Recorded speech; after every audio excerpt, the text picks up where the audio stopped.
You may have heard, as most of you know, we do have an online candidacy system that processes all the entry for candidates, for all candidates for licensed and ordained ministry. And that is called, we refer to it as OCAS, if you hear that name. A few years ago, a third-party vendor developed another system called Pathways. How many of your annual conferences use Pathways? So some, not all. Pathways is a tracking system that allows annual conferences to enter data and keep records of candidates or clergy from the time they become candidates through the time that they retire.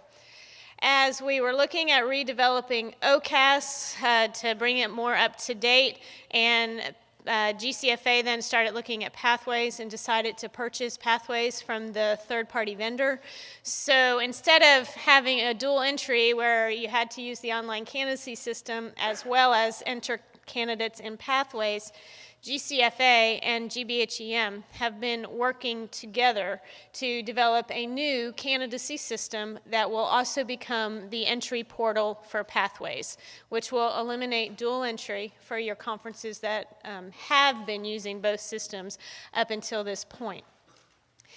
Everybody will use the candidacy module. If your conference does not use Pathways, then your work with the program is complete once somebody becomes a certified candidate or withdraws or is denied from the process.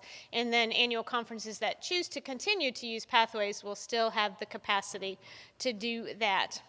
One of the most exciting things, and the thing that will affect you all the most with the new online system, is the development or the automation or putting online all those personal reference forms and that process. Yay, right? All those personal reference forms that we mail out to people now, that references complete by hand and mail to your office, is going to be an online system. So Paula and Sheridan, Sheridan Gove works at General Conference of Finance and Administration. Paula Gardner-Porter is the Candidacy and Psych Assessment Office Coordinator and works with me in the Candidacy Office. They have been heavily involved in the development of this new system, and they're going to give you an overview of what the new system is and how ministerial assessment specialists then will engage in the system to get the reports and the packets and the forms that you need from us. This is why we've been asking you all weekend to check in with Paula and make sure we have your updated information. This is going to be an email-driven system, and we need to make sure we have a correct email address for you. So I'll turn it over to Paula and Sheridan, and we'll have time for demonstration and questions.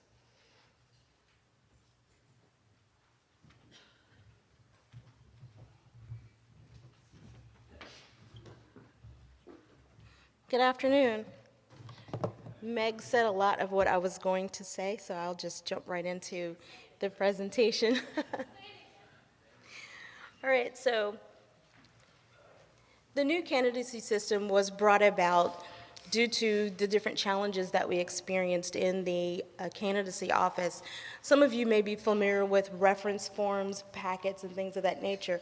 We were having a lot of trouble getting the reference forms to the correct address when candidates gave us the incorrect address. Sometimes packets would get lost in mail. Sometimes reference forms would be misplaced in someone's home or ripped apart or something like that.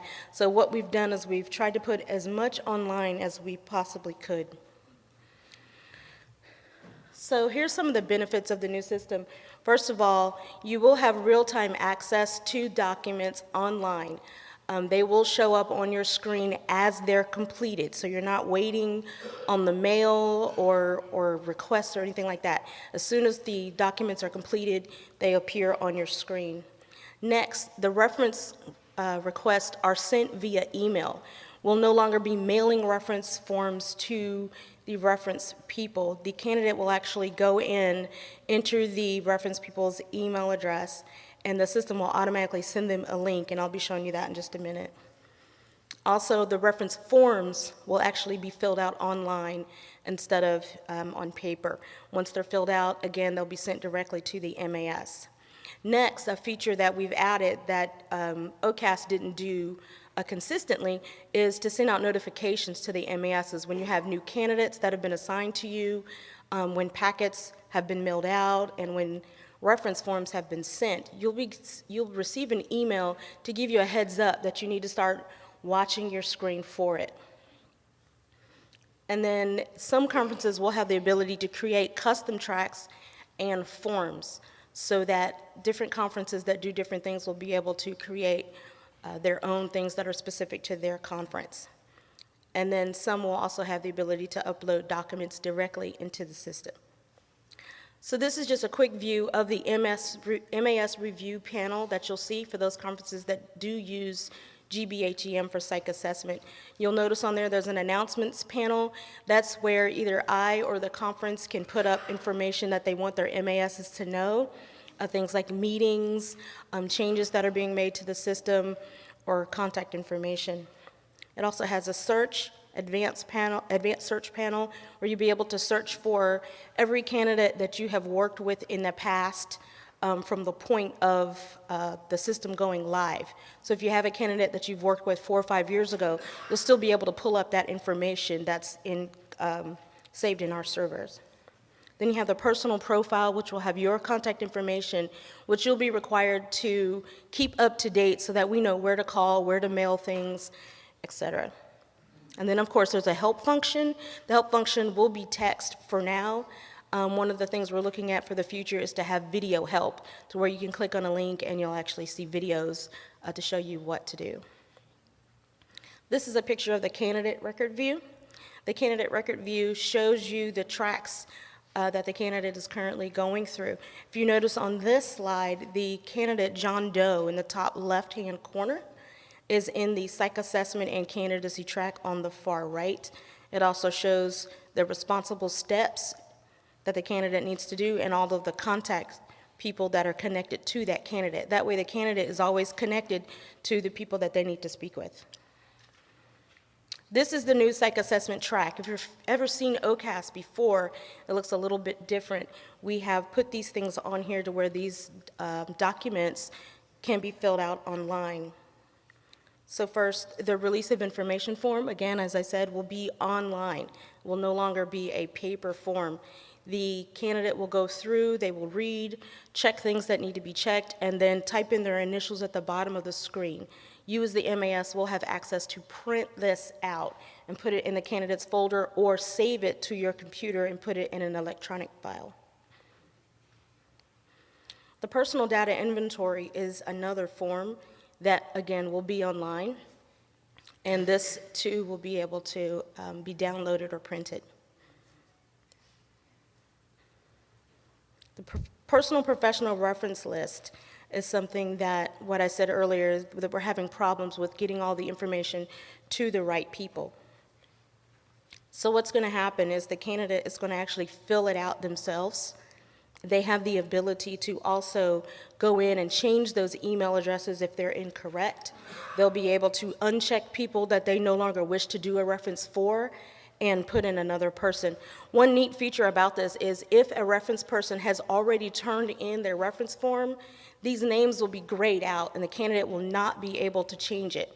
So they have to go with what's in there. Candidates, all of our parties will receive email notifications, as I said, and so we do have emails built into the system that notifies the MASs and the reference people that there is something on the way. This particular slide shows the reference request email. At the bottom of the email, you'll note a link, and that link takes them directly to the online version of the reference form. It is encrypted, and it will allow them to fill it out, and it'll go, again, immediately to your MAS screen. This is the email that will be sent to you, the MAS. It's letting you know that some recommendation forms have been sent and that you should be watching for them to come in soon. This is just a copy of some snippets of the actual reference form and what it looks like.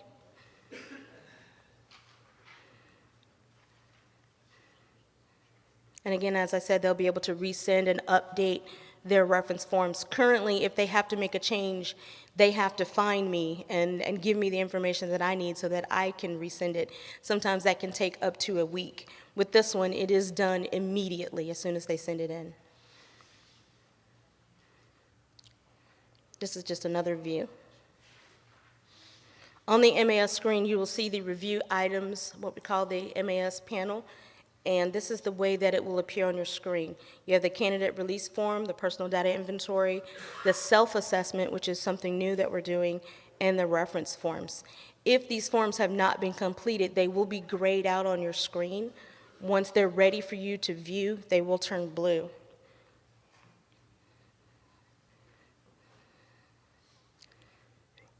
So as you click on the link, this is what you'll see down here at the bottom, and it shows you, for this particular candidate, that the reference person alpha has had a request sent to them on February 6th, but the next line shows that it has not been completed. Had it been completed, there would be the actual form underneath it that you can look at yourself. I put a copy of that in your folders that you picked up yesterday, and that's how it will look.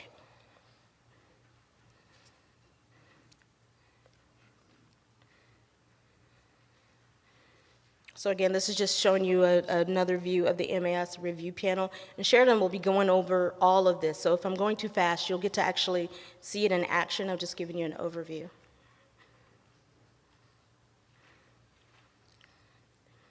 So again, the MAS review panel shows the pertinent forms that need to be accessed. They'll become available. That's the release of information, the personal data inventory, and all 5 of the reference forms.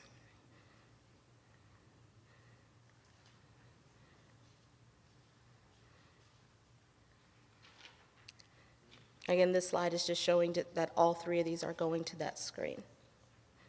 Now, currently we do send out a psych assessment packet to the MAS. We will still be doing that. The contents of the form will remain the MMPI-2 report and answer sheets. That still comes in that green and white envelope. You'll also still receive the 16PF report. In the future, we're hoping to get that also added to the MAS panel so that you'll have access to that in real time. Currently, it comes to me, and I'll be printing them and mailing them to you. If you wish for me to email it to you, we'll have some conversations about that, and I'll have a list of people that actually receive theirs by email. Then you also have the monitor situation report and all those other forms that the mentor signs during the proctoring.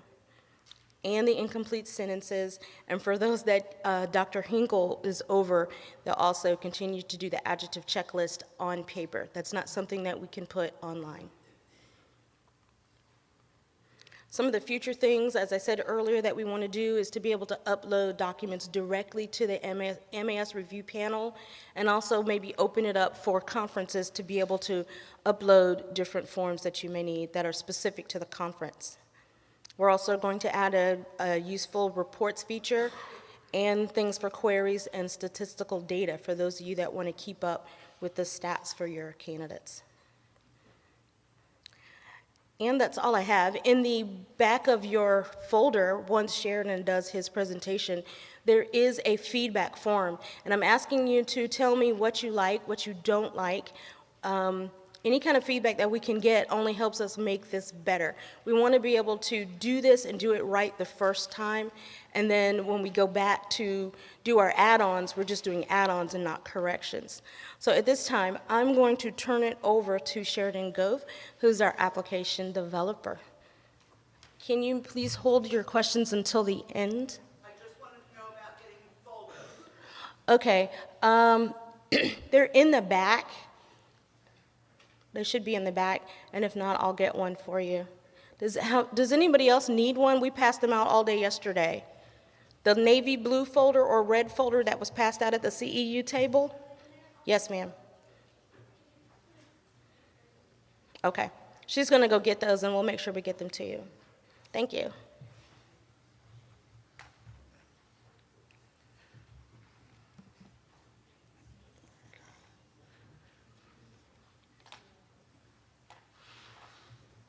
Give me 1 moment to log into email here, or 2 moments.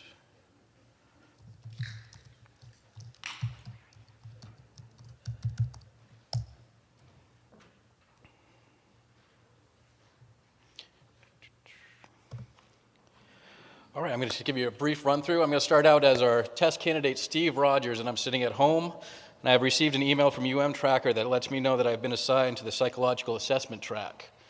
It's also given me another email because the first step in that track is my responsibility. So I've gotten 2 emails, one, the track notification, and 2, the responsibility notification. I'm going to jump over to the system, and there will be a login system. Although a lot of people have really liked the ease of access of logging into this system, there will actually be a login system where you'll need your email and password to get in. Let's see. So I'm going to log in as Steve Rogers, our candidate. I'll give you a brief overview once again of his view. Announcements, if there's any announcements for him to view. His active tracks, because in the system you can be on more than one track. This whole was built to collect lots of data for the individual. We're going to be focusing on the psychological assessment. Any steps they're responsible for, this list could shrink, grow, or go away, depending on who's responsible. Their list of candidates, and we'll notice right here, I just wanted to point out there is no MAS listed. I'm pointing that out because later on it will be there, and I'll show you when. So I'm going to go into our psychological assessment track. And here we see the listing of the track. There's a description of the track and all the steps within it. You'll notice the color codes. If something is ready for you to do, it'll be green. If you've done it already, it'll be a very light gray. If it's something locked and coming up, you will notice it's in gray and it's locked. Each one of these icons, and there are several icons for the system, and if you hover over it, it'll tell you what those icons mean. Most of it is it's locked, you're not allowed to do it, you haven't met the prerequisites, and so on. I'm going to jump right in here to the release of information form. And wherever possible, I try to have the forms fill in automatically from data on file, because we've got his information in the profile, but he can go in there and say, oh, that's not my address. And instead of having to go back to his profile, make all those changes, he can do it right here on the fly and worry about that later. His phone number, current addresses, the notice of the candidate. He goes down and makes his required selections. And you'll notice in the system, any form in the system, if it's a requirement, there will be a little asterisk next to it.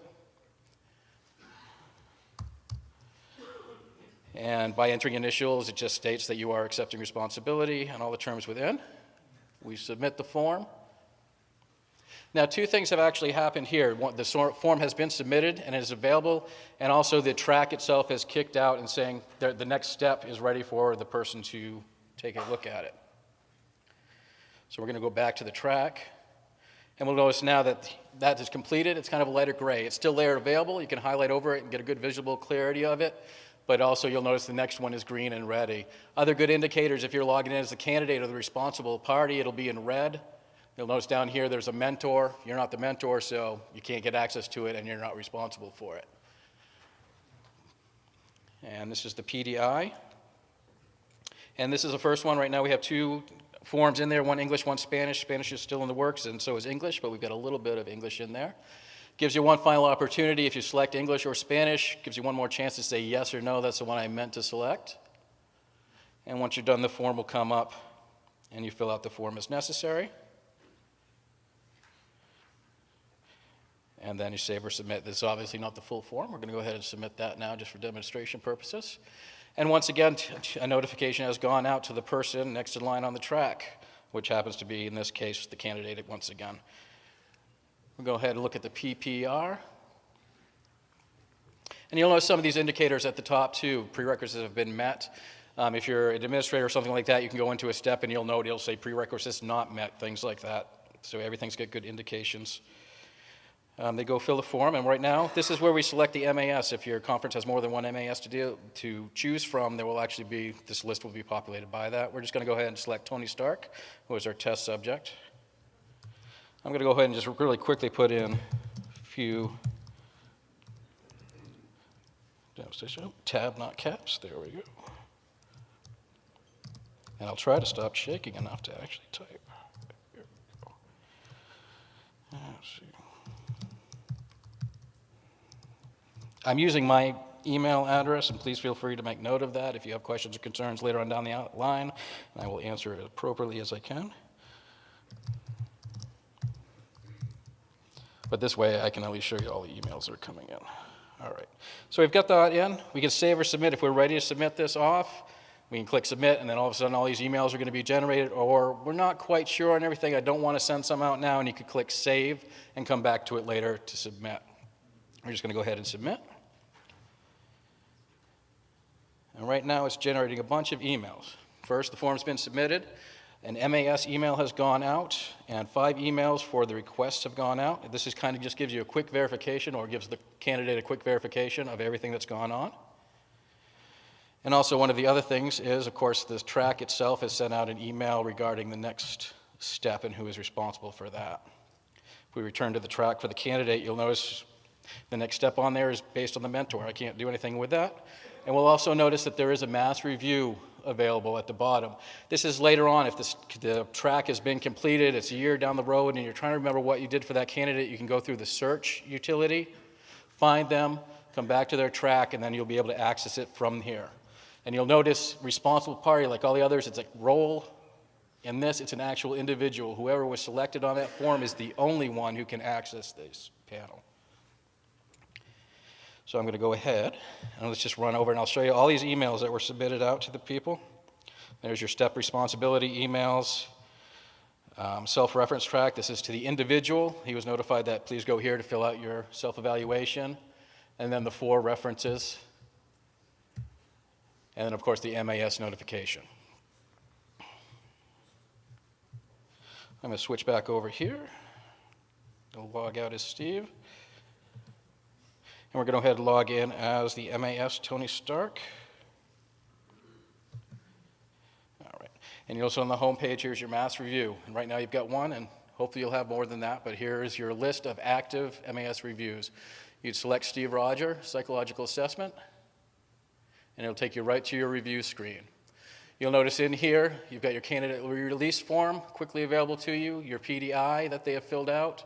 Just by clicking on them, they will change the values.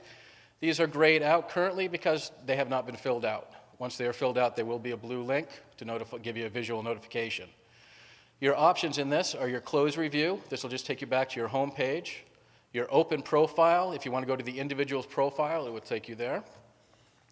Your hide and home list, where we notice on the home page, we clicked on that link that brought us here. Down the road, when this is complete, I'm sure you don't want your 100 or so people in there still showing up, so you would choose to hide them, and they would no longer be part of that list. And of course, if you hide them, you can always come back in and then show them again if you need to make them quick clicks.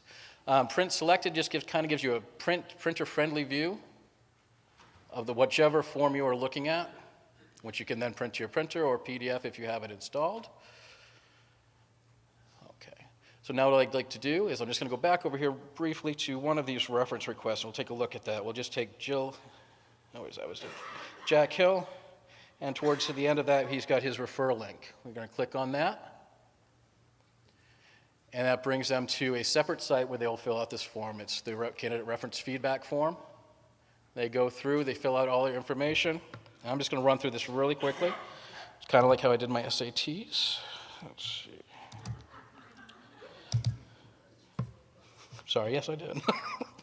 Whenever there's date fields, we try to make it as convenient as possible. You can go back. So if I say I knew this person from 2009, February, met him around 3rd.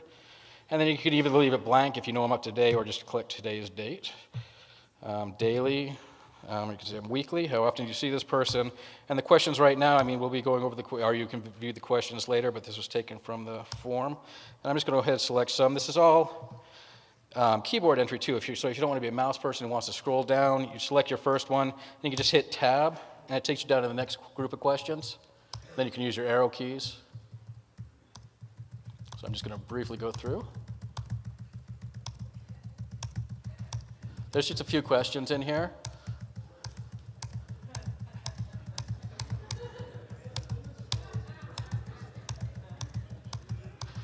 This is why I'm not in charge of much. Okay. And here is your strengths forms. Each one of these text fields can contain 5,000 characters, so that should be ample enough room for you, regardless if it's single line or multi-lines down here for these types of questions.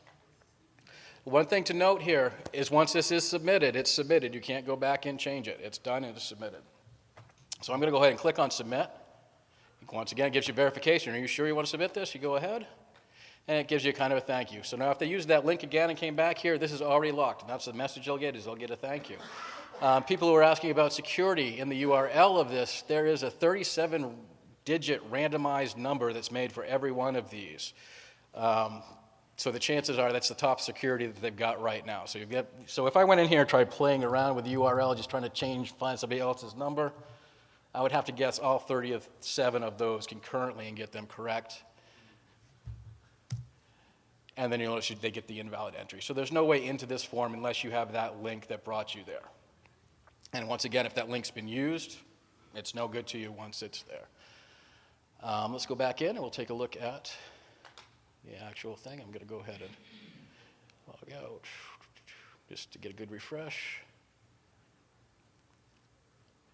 And now we'll notice that Jack Hill's is now a blue link to indicate that it's been filled out.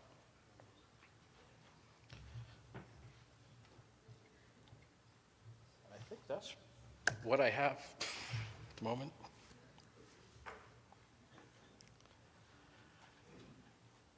So I'll just close that out, and I'll return back to Paul. Ready for questions? Questions about the system? I know we went through this kind of fast, and I will say, as we get the development completed and ready for alpha and then beta testing, we will be involving a number of you in that process, both from the MAS side and from the annual conferences side. So, questions? So Jack Hill just filled out his reference form for the candidate, and it's filed there. And I, as the MAS, get a notification that this is now there. Do I actually get the filled out form at that point, or it's just the notification that it's there? Just the note. Oh, sorry. So so I can leave it there until they're all there and get it all at once. Right. when You I'm- will when have I'm to ready. log into the system and access the reports. Okay. If two of us work together on the MAS module, one does the actual evaluation of the psychologist does that part, but I do some of the others. Is there going to be a way for both of us to access what we need? It sounded like only one person could. Currently, the MAS that they select will be the only, for security reasons, whoever they select on that, was it the PDI form? Reference form. Reference form, they will be the only individual that can access there. So once that person is selected, you'd have to share emails or share that account so they could log in. Okay, so there would be a way to share an account. Okay, great. The issue that makes me a little nervous is what if they don't choose the right MAS? I mean, If they get the wrong MAS, they can call their mentor or any one of our Conference. staff, and we can go in and override their selection. Or they themselves can go right back in and select the correct MAS. That form is not locked. okay, and then maybe more long-term, is there going to be a time when we actually can upload their papers on it? Right, yes, sir. That's one of the things that we're looking into for the future is to be able to upload more documents to the MAS review panel. Yes, sir. This assumes that all the references have access or the knowledge of how to get online. It does. Yes.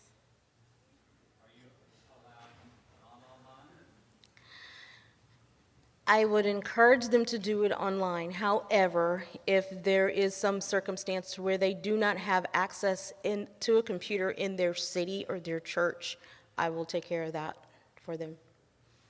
Sorry, just thinking like a programmer, I live in an area where we have wicked monsoons, and I'm thinking, ooh, as soon as you hit submit, it's final, and there goes the power, and I just submitted, and I wasn't done. Just a thought. You might want to saying- differentiate between save final and save in progress. You said sending when you weren't finished? Well, if the power bobbles on your end, I'm done. It's just a programming thing. It's like, suddenly I don't have a connection with that form anymore, so I don't know if you'd actually still be able to get in and modify Are you speaking of the reference form or the other forms? any of the forms, whether the Most of the candidate's forms have filling it. them out or the references. The idea that once you submit it, it's over. Any errors that I don't have control over, my kid falls down and face plants and I got to go to the ER, whatever it is, there needs If to you- be a difference. If you submit something and the lights go out and it doesn't go through, you can log in and fill it out again. It's not going to lock. Yeah, it's not going to lock on you until it's completely submitted. Okay. Yes, ma'am. Any other questions?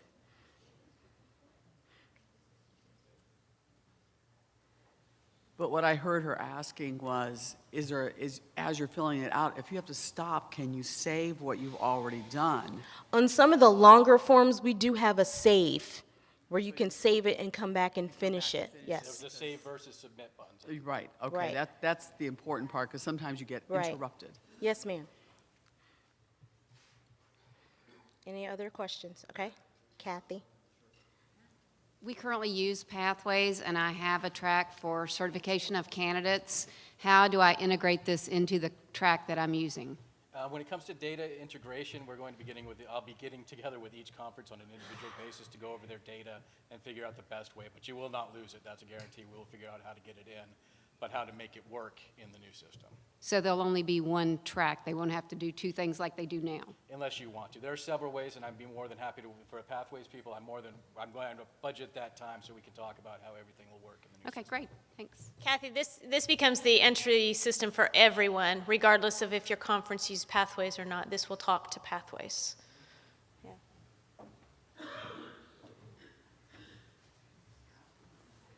Okay. Great. We are excited. I'm excited about this system. I know Paula and Sheridan have done a lot, and we are talking about phase 2 and phase 3 and phase 8. Yeah, I've got a list for phase 3 already. Yeah. For me, the most exciting part is getting this personal reference form system online. Like I said, there will be training, and we will keep you up to date. We are hoping this will be available this summer, but it's a computer development process, so there are always surprises along the way. Yes, ma'am. All right. Do the MASs get all of this information sent by you? Do you communicate with them, or is it up to me to communicate with them as With who? my MASs? I have 4. Every MAS, every conference that uses the Nashville office to process the psychological assessments, the MAS will have an account in this system. And the system generates an email to the MAS to let them know a new candidate has been entered, that they've been assigned to, and all the forms then that you get for that candidate. So the system communicates with the MAS. You don't need to do that. Okay, because my MASs didn't get an invitation to this, and I thought maybe it was Well, mine. then, if you could talk to Paula and make sure we have your MAS's information current. When you fill out your feedback form, put your MAS's name on there so that I can look it up. This information went out via an e-newsletter, and it was sent to all the MASs that are currently in our system. So if you didn't get it, we need to either check her spam filter to make sure they're coming through, or we need to check her email address to make sure we have the correct one. Yeah, and we do also, when we have events like this, just as a point of information, we communicate with board chairs, board registrars, BOM staff, and we do count on those people to share information with the appropriate officer. We cannot know everybody's current email address all the time. Okay, moving from the system, thanks guys. Are you taking this computer? Yes. Oh, David, we need a computer up here. While David is setting up, I'm going to invite Richard Hunt to come forward. You saw the personal reference form and heard Paula talk about a self-reference form. We are updating the personal reference form to be more in line with the CASAPS research that we've been developing. The other thing that we're doing, in addition to asking for 4 references to complete a form, the candidate themselves will be completing a self-reference that will be identical to the reference form that the other references complete. And eventually this report you get will show a comparison between the average other references versus what the candidate says about herself or himself. Richard is going to talk to us some about the new form and the content of it and why we are moving in this direction. And David's getting the new form pulled up for us.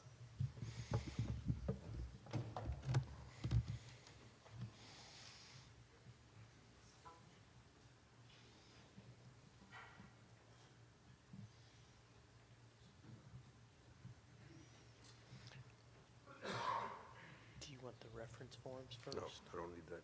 Okay. You want the reference forms? Yeah. Okay. Just minimize that. Laura, could you put the reference forms up?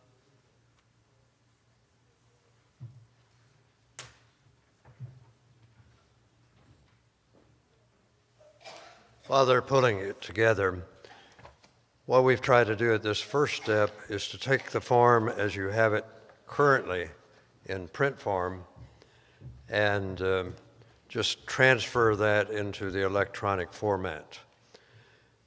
The wording will be very similar to what you know now from the reference form, and it's designed in such a way so that when we get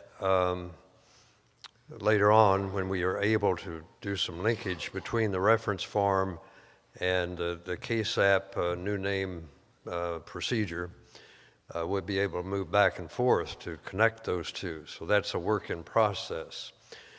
I'm especially excited about the opportunity for a candidate to give their own perception of who they are using exactly the same form.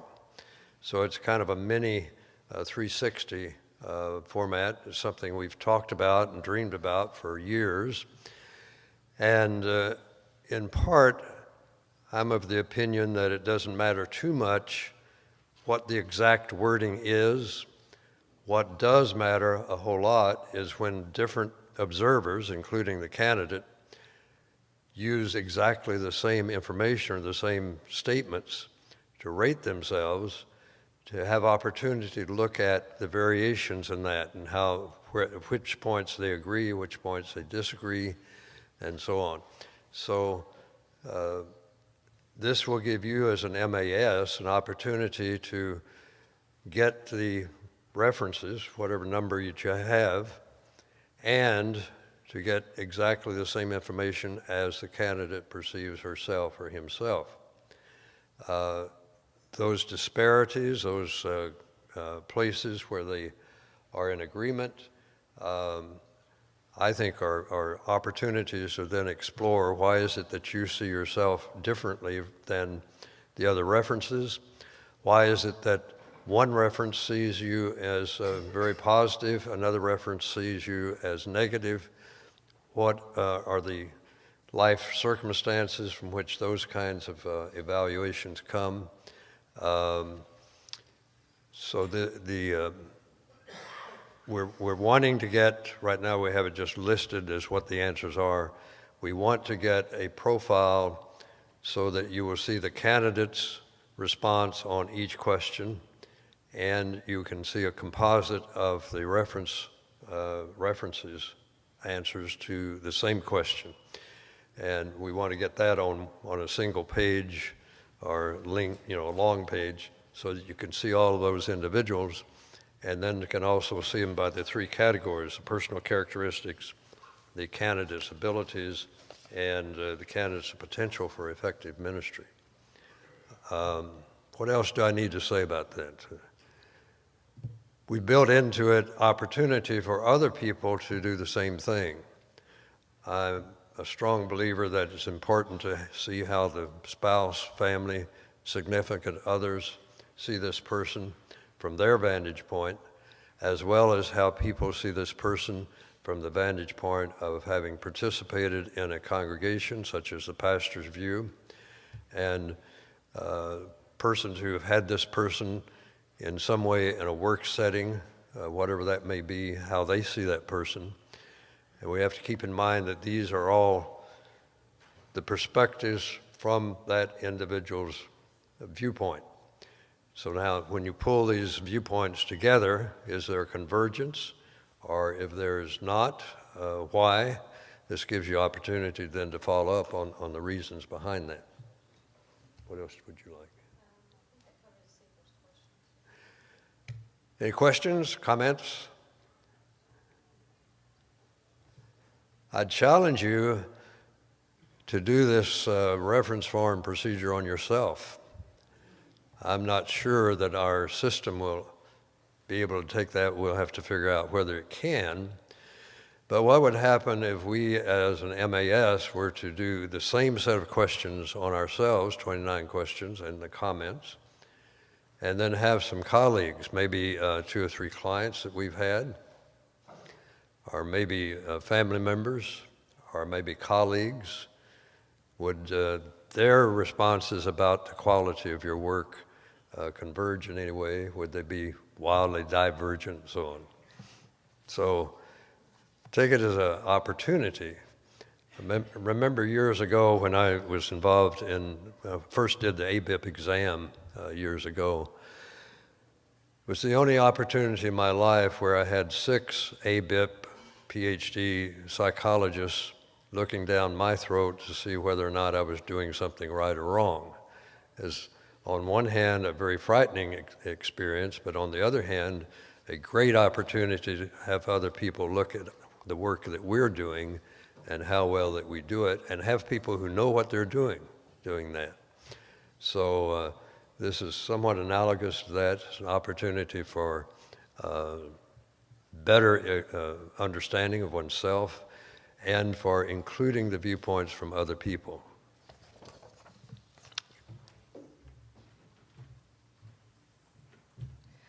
As we talk about the KSAPs and the clergy effectiveness assessment process that Myron talked to you about yesterday, when we got to the point on the KSAPs research that we wanted to turn it into actionable steps, we decided that the denominational need and the GBHEM's decision was to start with first developing an assessment process for clergy who are already serving, so that we could begin to have a consistent way to measure effectiveness in an annual conference. The next phase of that development, you see where we're starting now, by making the candidacy reference forms feed into that KSAPs process. We are looking at ways that we can develop assessment tools for those who are applying for provisional or full membership that will look at the knowledge, the skills, the abilities, and the personal characteristics that have been identified as critical to effectiveness in pastoral ministry. So this is that next step after looking at effectiveness. How can we then begin to work with our new candidates and begin moving them through our system with some common language and some consistent things to look, consistent sets of knowledge, skills, abilities, and personal characteristics to look at over time and in the development of the candidate. Richard? Let me add, in terms of research, as soon as we have enough data from the pilots 2 and whatever stage in the development of the assessment material, people out in the field, we want to do some kind of factor analysis on that to see what kinds of actual factors are involved in that, bring that back into the reference form so that the questions at the reference form stage will be very similar, if not identical, to the kinds of questions that appear in the KSAP answers. The other opportunity, been my dream for many years, is that we could then take our MAS reports and the data from that, particularly the instruments, and link that to how do these people do out in the field 5 or 10 years from now. So we can't do it yet, but that's going to be only as good as our reports are at the moment, and the opportunities then to track those particular individuals some years down the field. Resources continued page. What's her name? I forget. Laura, put up the second PowerPoint, second word we were looking at, would you?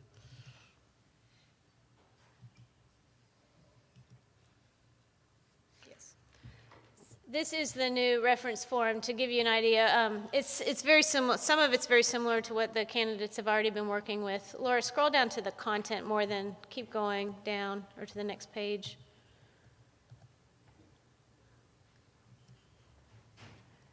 Right, so the first section, bring that personal characteristics to the top of the page. Yeah. Another, on the scale too, Greg, I think this was Greg's idea or somebody like this. I don't know exactly where this came from, but we've reversed the order.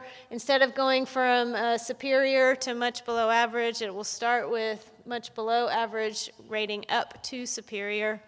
And what was the reason for that? Greg?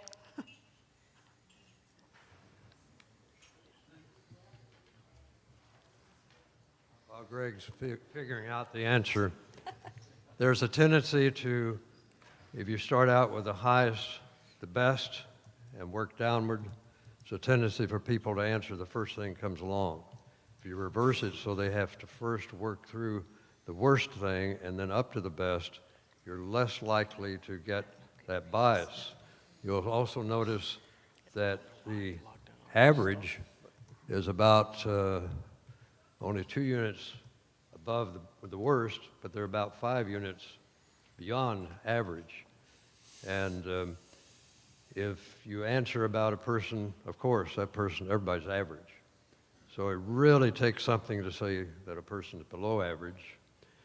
We had this kind of bias that appears in all kinds of ratings like this back when I did teacher evaluations.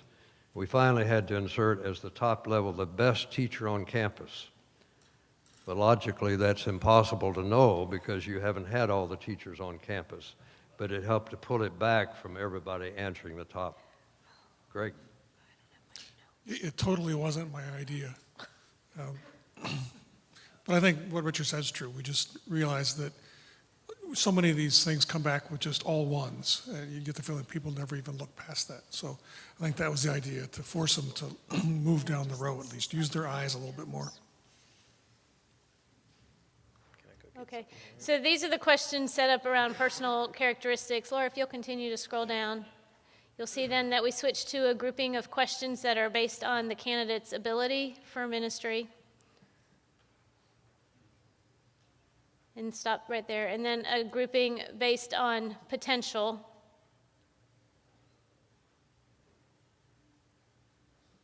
Around spirituality, care, how do they demonstrate concern for others, evangelism, leadership, preaching, social concern, etc. And then scroll down, please.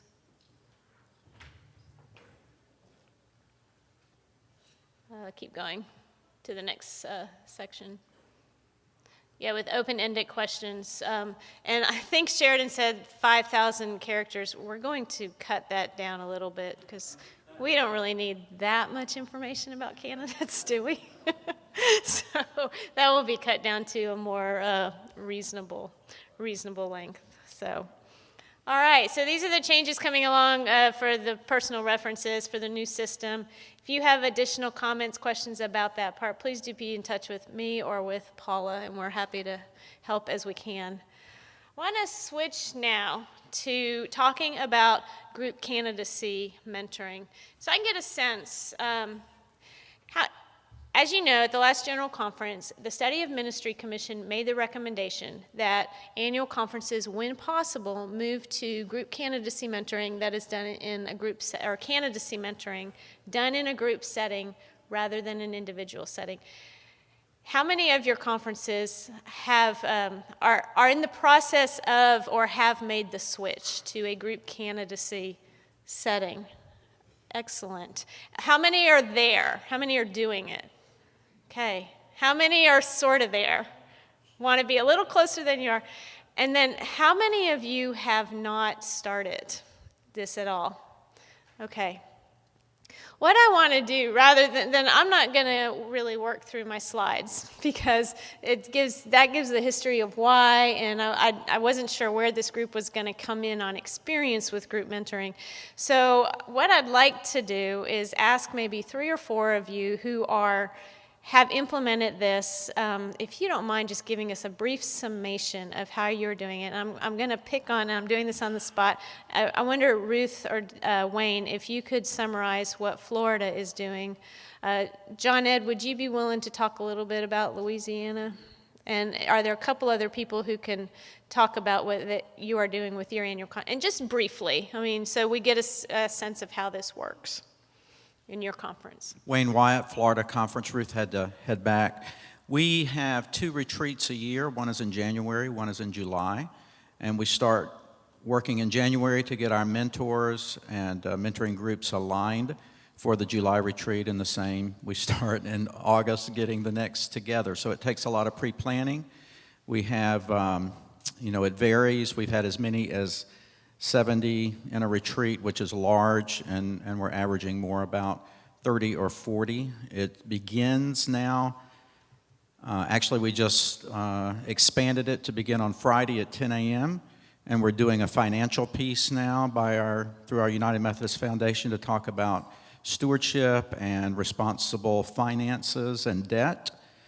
And then that ends about noon with a lunch, and then we start into our orientation and candidacy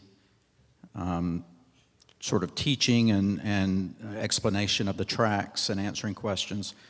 We end about 8 o'clock on Friday night with the groups meeting with their mentors. Saturday morning begins with a light breakfast, and we do our psychological assessments then, and finish up about 1 or 2 on Saturday.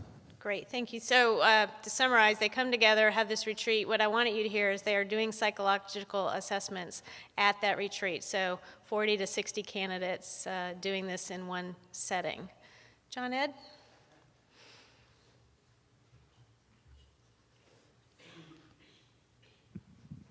We were going to do our maiden voyage this January, and then we had this major ice storm that shut everything down in Louisiana, so we couldn't get to it.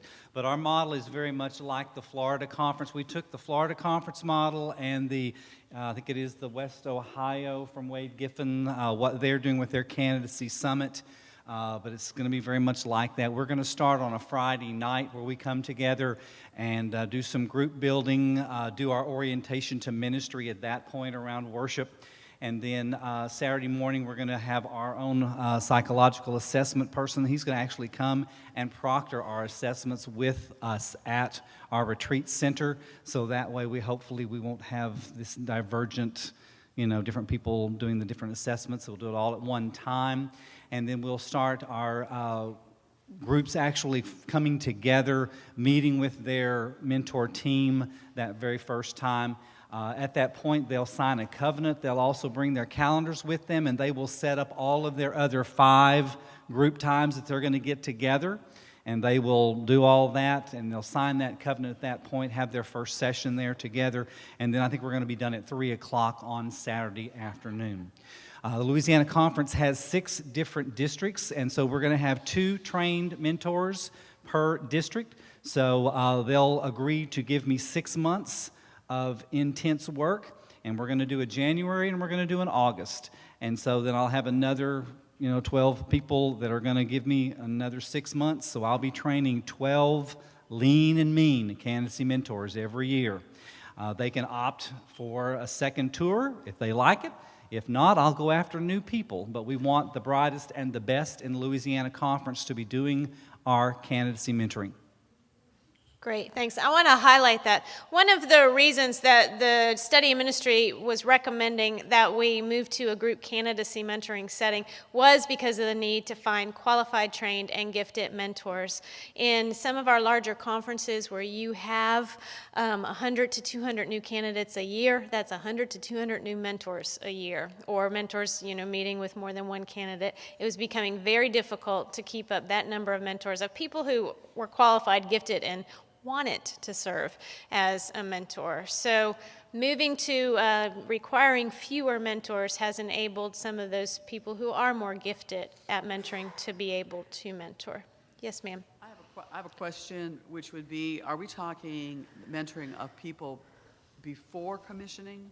This is before certification, actually. This is before certification. Mm-hmm. So it's getting, and these 2 conferences are getting anybody who's expressing that interest and has moved close to the certification process is involved in these, not people who are just like exploring. Right. These are people who have decided they want to enroll in candidacy, become a certified candidate, and serve as licensed or ordained clergy. Oh, she asked me, have they been okayed by their church? But that's kind of a step, that goes like somewhere along. Yeah, that is part of the process. I know most of these annual conferences that are having a candidacy summit will require the preliminary steps before someone attends the summit. And that staff parish okays it. The background checks, so you get that out of the way before someone shows up at a candidacy summit. Yeah, basically they show up ready at a point in the early stages of candidacy, ready to take the psychological assessment. Yeah. Laura, could you toss the slides up on the screen. Are there other models being used? The two models that we have heard lifted up now are group candidacy summits that happen twice a year. I know that at one point Texas was offering a candidacy summit once a year, and Virginia was not yet doing a candidacy summit. So Meredith, you've moved to having a candidacy summit now? Okay. Okay, do you know the reasons why you made that decision? Okay, not sure. I think part of what Virginia was trying to do in the beginning was keep candidacy groups going all the time, but they found it was difficult to have candidates moving in and out of the groups at random times in the process. So what the conferences have found is it's easier to start a group together, end a group together, and then make provisions for those candidates who are not yet ready to interview for certified candidacy.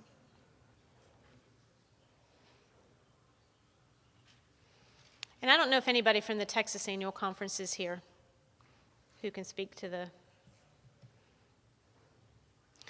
Okay, the reason I wanted to highlight the Candidacy Summit for this particular group is that it does become a retreat for all new candidates, and most conferences we see are now using this as a time to proctor the psychological assessments, as well as outline the process for candidates and establish the follow-up meetings.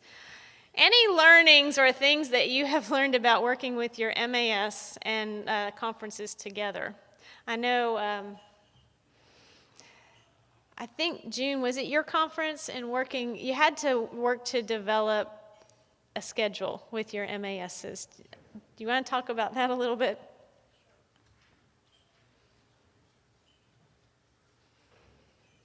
I'm June Jernigan, Alabama West Florida Conference. We did start retreats January of 2013, so we just finished a full year's worth of retreats. And what we did learn the very first time we did the first retreat is we had such a large group of people ready to come to the first retreat that we had to work very closely with our MASs.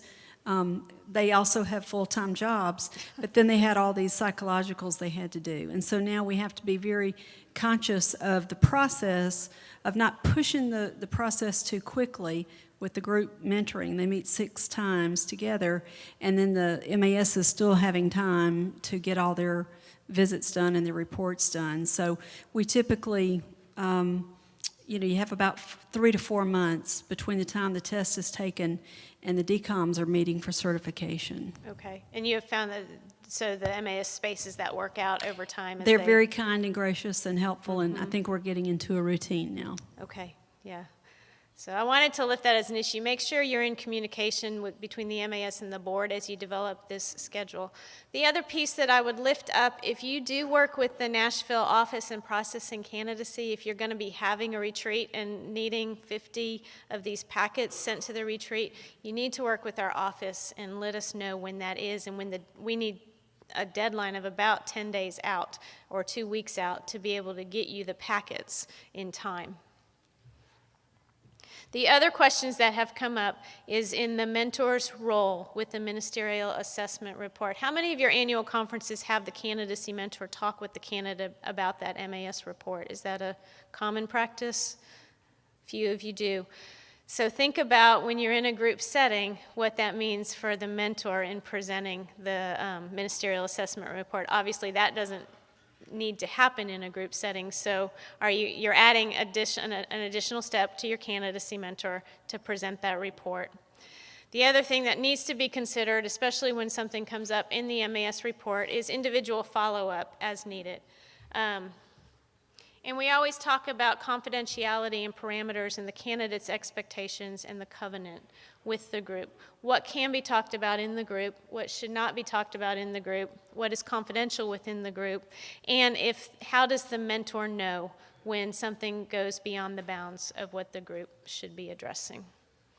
So what I know, and you conferences that are doing group candidacy can attest to, is that candidacy now for the conferences who are using it, they're having a very positive experience. Candidates appreciate getting consistent information about the process.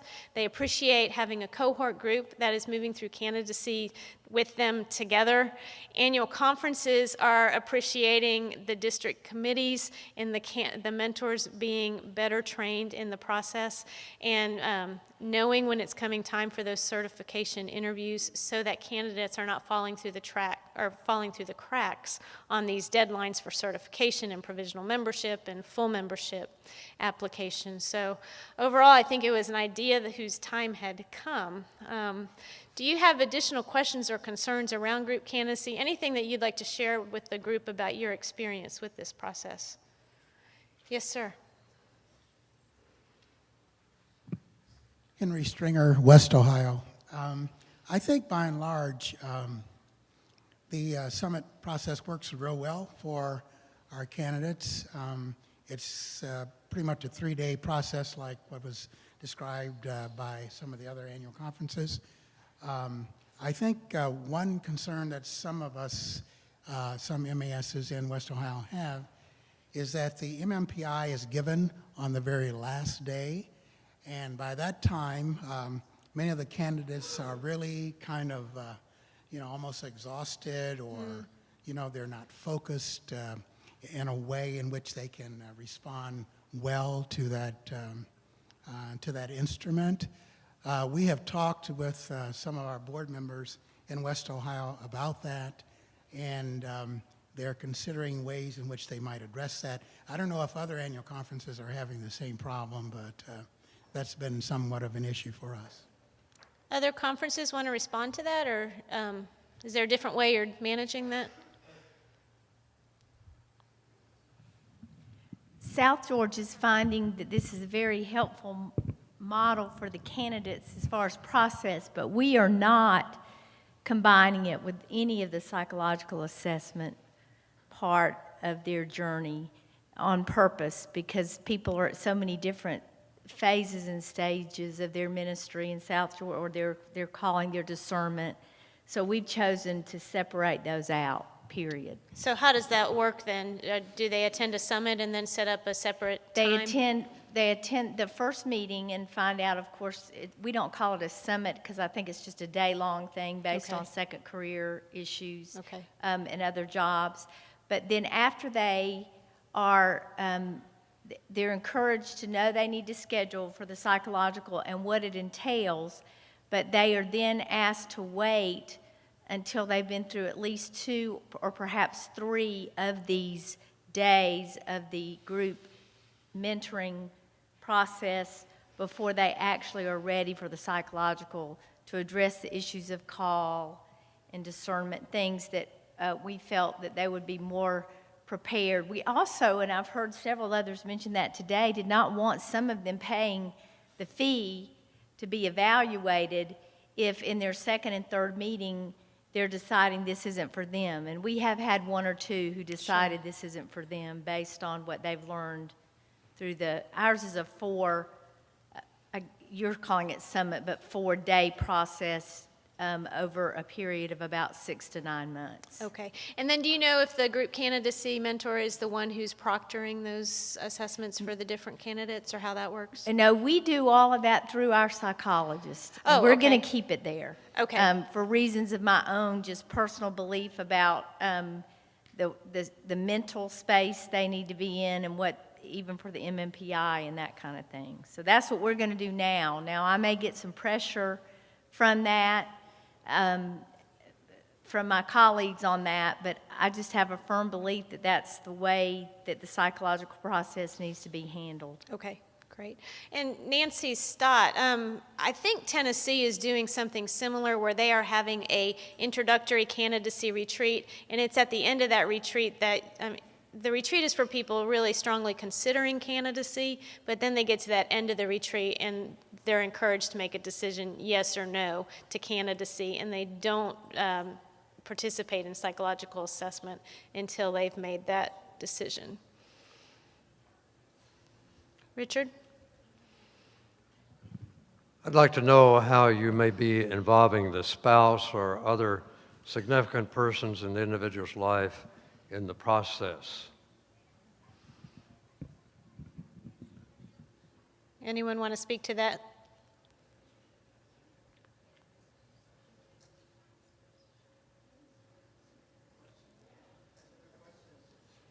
If I don't have any answers, I ask the question, why not? So raising the issue about spouses, partners, significant others.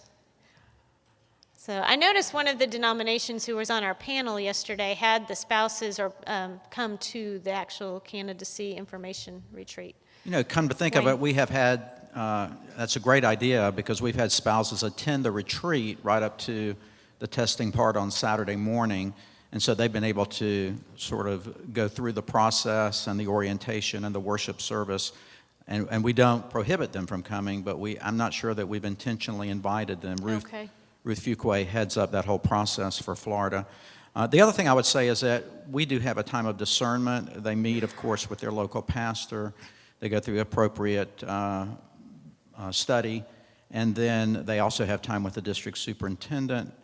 And then they're invited to the candidacy retreat. We also make ourselves available for conversation with them in discernment conversations if they're not sure about candidacy yet. But by the time they come to the retreat, all of ours are sort of ready and signed on the dotted line to begin the process. The great thing for us is that it helps people to move through fairly quickly and not get lost, like you said. We were having people take 2 years to get through candidacy, and I think this is a great way. And many of our mentoring groups and really support covenant groups are beginning to form even out at that time, and then on through our REM process as they go through seminary. Right. And I think you raise a good challenge there, Wayne, is what's happened as the system has developed is we're developing a good process for getting people to certified candidacy. I think then annual conferences need to think about what happens with the candidate between certification and provisional membership or receiving a license, especially if that candidate begins seminary or becomes certified before they begin seminary and has 3 years at least before they're applying for provisional membership. Vic. I alluded to this yesterday and to Richard's point. For one of the Episcopal dioceses that we do assessments for, we spend an hour with the candidate with his or her spouse, and we provide as part of the assessment comments on the state of their marriage and stress points, that sort of thing. And I think many, many years ago, maybe 25 years ago in the Virginia conference, we did that for the UM candidates as well. Okay. All right.